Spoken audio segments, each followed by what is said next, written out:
Can you explain to me why someone can die after having contracted coronavirus?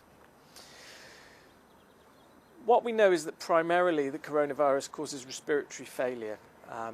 So when it spreads to the lungs, it causes what we call a pneumonitis, where the lungs become very wet and waterlogged inside. So the normal mechanisms that keep fluid in the blood break down. So the little membranes and tissues in the bases of the lungs become porous, and that allows fluid to leak in from the circulation into the lungs, almost like drowning.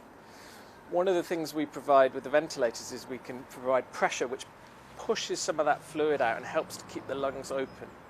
So one of the mechanisms that people become exhausted is because the work of breathing is so great that they basically become exhausted and die. So if you imagine your lungs are normally like a nice light sponge, light and easy to move.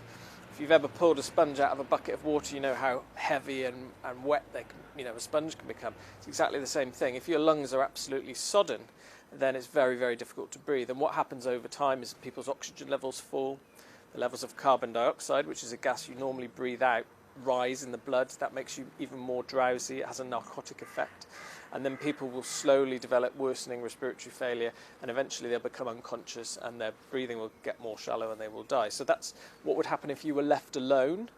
Thankfully, we can intervene with a ventilator and prevent that from happening.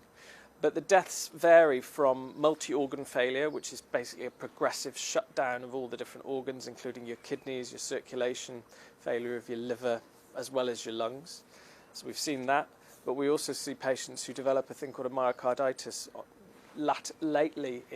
Often when they're starting to recover, the heart can become very adversely affected by the virus, and they develop heart failure. And that's been probably the leading cause of death in the COVID patients that we've seen.